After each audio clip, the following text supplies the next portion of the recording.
Yan, galing dun sa rotonda. Ito na yung paikot. Ayan. Yan, galing dun.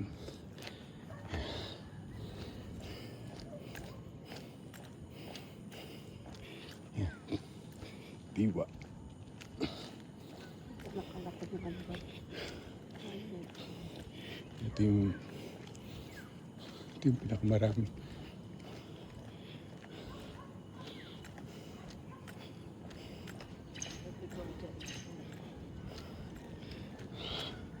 Ayan, boundary.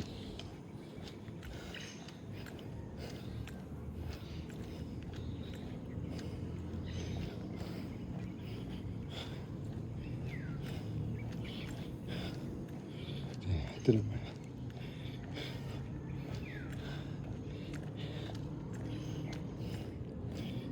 Parking. Hindi ko. Playground.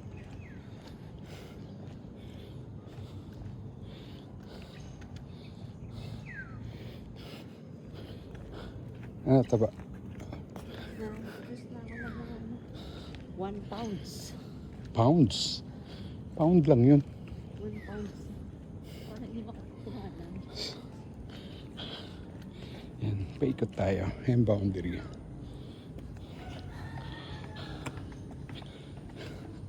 Yan.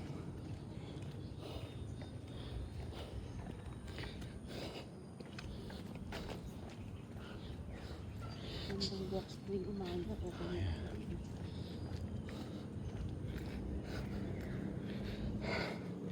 Tapos may bridge dito. Ito kasi yung creek. Ayan, bridge niya. Ayan, creek niya. Yung school yun sa kabila.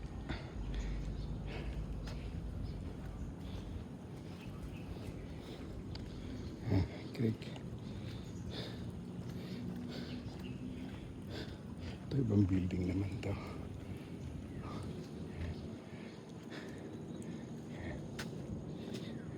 Parking.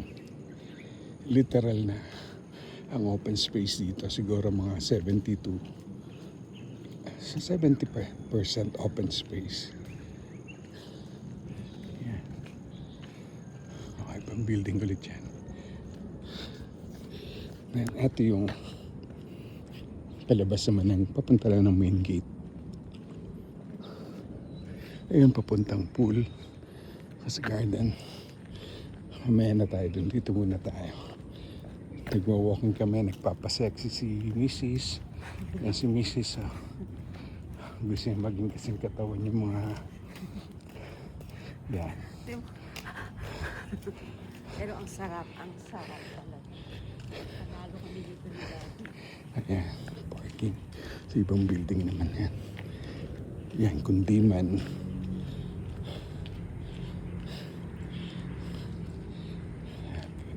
Parking. Ayan, ang maganda pa rito. Ayan, kung papansin nyo. Meron siyang sariling EV charging. Ebro. Kasi nga, Ayala to. Sila yung distributor ng BYD. Naglagay sila sarili ng mga charger. Ang pagandaan pa, AC charger siya. Kaya hindi mo na kailangan mag-fast charger. And then, eto na yung main gate. Kaya rotonda ulit. Pinag-pinag yung Ayala. Yan. Tara. Yan yung main gate. Kaya yung Tagaytay Calamba Road. Yan. Ikot muna tayo. Then ito yung mga commercial. Walang nag-ooperate ngayon. Pero dati meron daw. Then, ikot natin.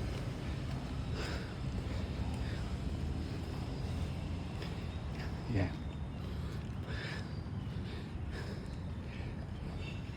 Bali, 7 buildings. Yan. Yan. Then ito yung papunta sa pool.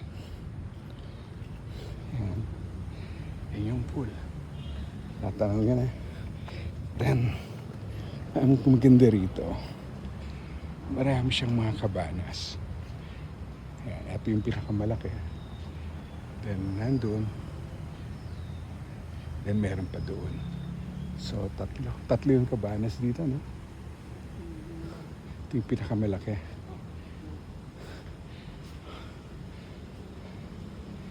Then, ayan, yan lang naman nakayanan nilang gawing pool. Ayan.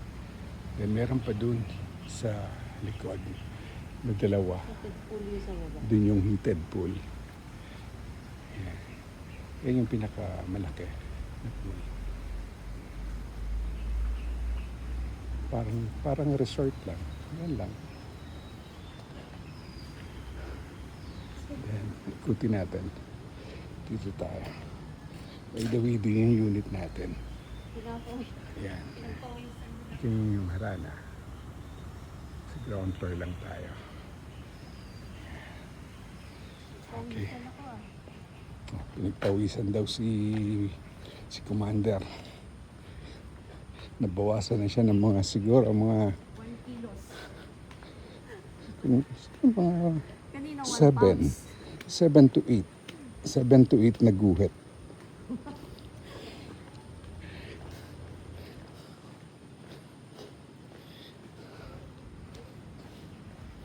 So, lahat ng mga building merong access dito sa likod. Yeah, may mga access nila. Papunta dito sa pool. Yan lang naman yung pool. Then ang pool dito, nag-ooperate from 7 a.m. hanggang 10 p.m. Yan. Ito yung shower room. Then, hot and cold lang din siya naman. Kakaya.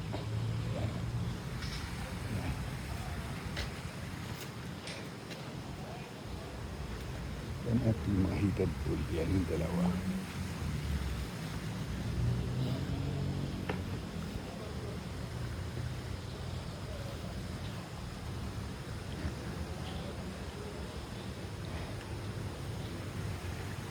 Heated pool yung pambata.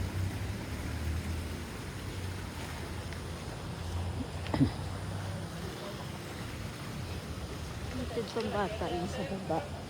Sa taas pambata rin ba? Hindi. Medyo malalim na yun sa taas. Malalim pala. Heated pool pa nga doon. Yung sa baba, yung pambata. Then, eto bali yung function. May mga function room sila dito. Kaya last time meron nag-birthday. And dito, yung dalawa. Tsaka doon.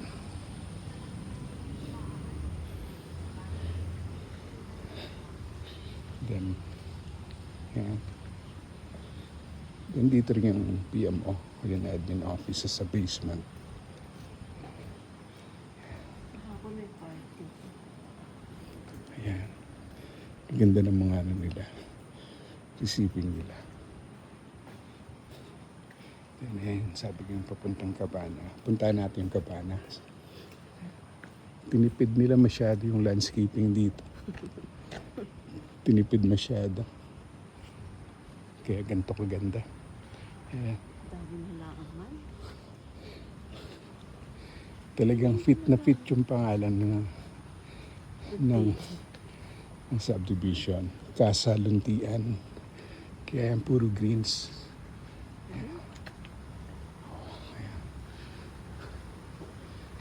Ito yung isang maliit na kabana. Yan. Ito bali yung yan. Then ayun sa taas, sa kabila. Ito yung isang kabana ulit. Doon pala tayo kanina. Yun yung pinakamalaki. Then ayan. Ayan yung sa harap ng harana.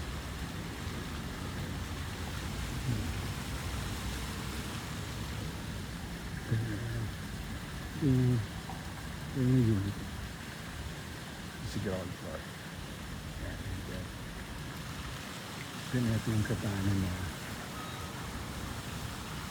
pinaka-malapit sa pool. Yan, dito.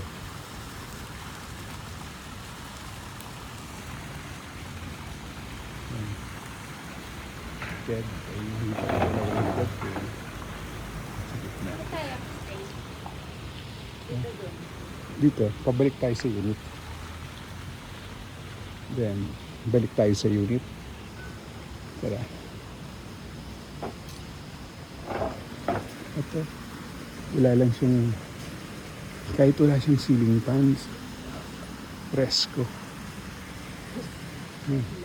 Ang kagandahan pa, hindi malamok. Kahit gabi, no, hindi malamok. Ang galing. Siguro meron din silang ano rito, may mga eucalyptus. May mga eucalyptus na pang ano sa lamok. Kaya hindi malamok. Yan, ito yung papuntang unit. Tingnan nyo naman.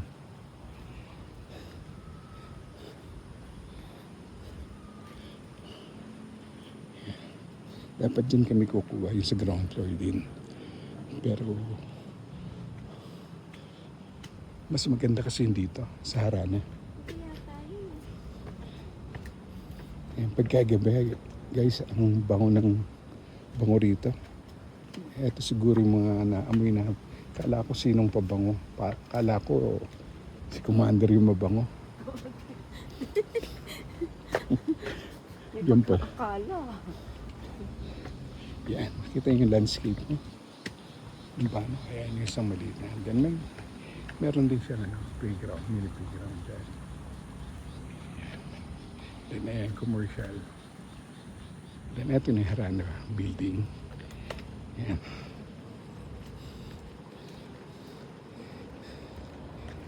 Dito. Ito yung main entrance. May ramp. Ito, yan. Ito yung unit mismo. Yan. Pagpasok mo kaliwa. Ito yung bedroom namin dyan. May cover siya. Naka-interior kasi. Then yan. Yan yung balcony. Then, mami, pakita natin dito. Pakita ko lang. Pakita. Yan, pagka drop off para dito sa Harana building. Ito yung drop off niya. Ang galing nga, hindi drop off niya. Ayan, pababa down. Tapos, ito yung ramp. Kung merong mga may PWD na wheelchair, ayan, dyan ang daan papasok. Ito pa yung maganda nga. Sabi ko, hindi ka magta-traffic eh. Mali yung ginagawa natin eh. Doon tayo nagbababa sa fire exit eh. Ito talaga dapat yung Saan? yung drop off natin. Hindi doon sa fire exit, dapat dito. Shortcut. Ayan. Nakita yung mga parking. Yung unit. Yan. Itong katabi, walang nakatira. Ayan yung parking namin. Ayan. Then ito yung papuntang rotonda kanina. Ayun. Dun sa dulo yung rotonda na pinag-jog. Paikot-ikot. Ayan. Sa kabilang yung papansin nga sa kabilang building ang daming tenant. Ayan. Dito sa Harana. Ito lang. Wala. Kami lang yun nandyan. Saka merong isa doon. Then, ayan.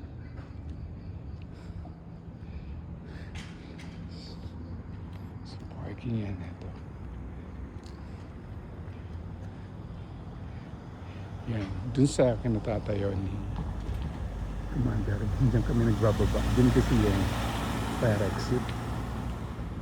Tinatamad kasi dapat yun ang drop off. Diyan dapat ang drop off. Mas malapit actually. Kaya ginagawa. Nagtitipid.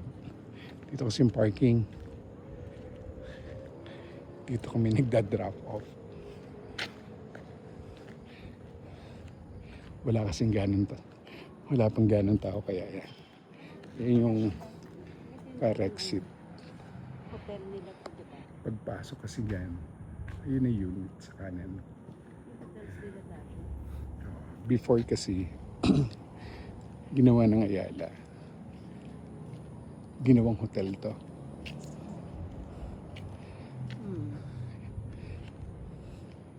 Yung mga unit niya. Sa taas yung penthouse na 3 unit lang sa buo. Samantalang sa ground floor, 8 units. May 2 bedrooms. May studio, may 1 bedroom. Then doon sa penthouse, andun 3 bedrooms. Yan. Yan naman yung access papunta dun sa commercial nila. Before daw nag-ooperate, pero ngayon dahil dun sa taal nung eruption noon tsaka nung pandemic, natigal. May 7-Eleven, may mga spa, may mga food na rin dyan, fast food. Then eto, yan. Yung papunta ulit dun sa main gate. Yun yung rotonda. Yung rotonda, yung papunta dun sa main gate. Then, ayun na yung mga papunta ng pool yan. Nandiyan yung playground. Then, ito yung basement parking para sa harana. Pangungan ng halaman.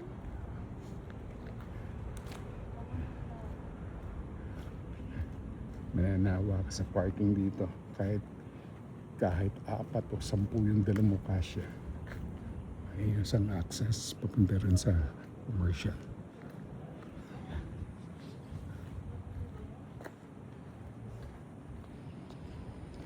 Yan. Sa sa kabana. Yan. Oh, hindi ka pwedeng mag-shortcut. Mami. Hindi ka pwedeng nandun yung pathway niya. Although pwede ka naman dito, pero syempre, Uy, bawal.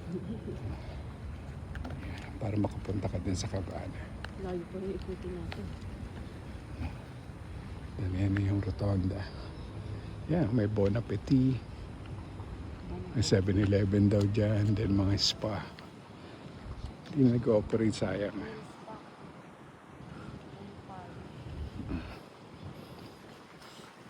Then ulit, ito yung rotonda na katabi ng palabas sa main gate. Kakainis pa rito, sobrang luwag ng mga guards. Kahit unit owner ka na, may sticker na yung sasakyan mo. Pag diskumpiyado sila, parang nagtatanong pa rin. Ganda ng security rito. Ayun yung gate. Ayan. Then Tagaytay, Canamba Road na yan. Kaya pagbaba mo doon sa bus, pwede ko din mag-bus na lang, ano, dyan ang baba. Lakad na lang. Then, ulit.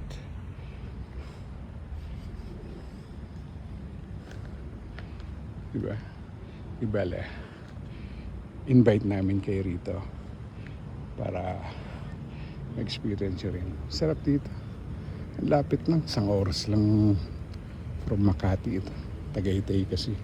Then ang feels parang Baguio. Ang lamig sa gabi. So, that's it. That's it, guys. Sige, ikot na ulit kami. Papunta na ulit ito sa unit na yan. Gaya kanina. Yan yung kabanang pinakamalaki. Then, tignan, puro sloping. Ang ganda ng pagkano niya. Talagang rolling terrain siya. Yan, sarap. Ang ganda ng pagkaka-landscape. Hindi nakakapanghinayang nga. Kaya pala ang dami nag-hotel dati rito. Hindi ko lang alam kung meron pa rin hotel ngayon. Pero bawal siyang ipa-Airbnb. Ang laki ng penalty pagka nahuli ka daw. Ayan. 50,000 pesos per day. Kaya naiiwasan na talaga magpa-Airbnb ng mga ibang mga unit owners. And for Inverin, total of 323 units. And then, ang may nakatira lang daw is nasa mga 20% sa mga 60.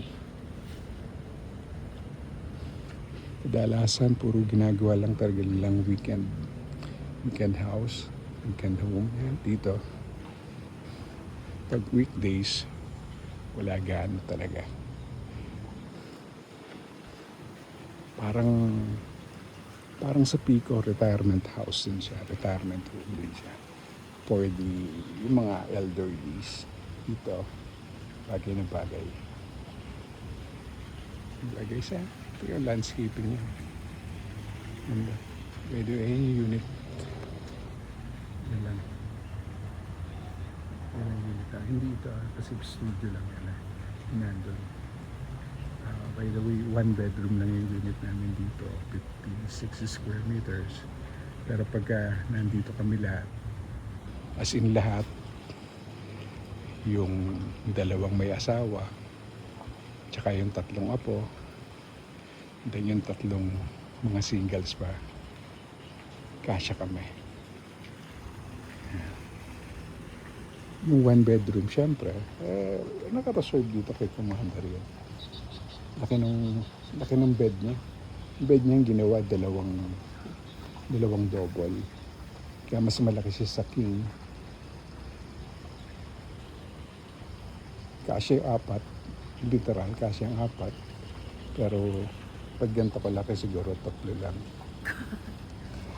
Yeah. Yeah. So, that's it guys. Bye-bye.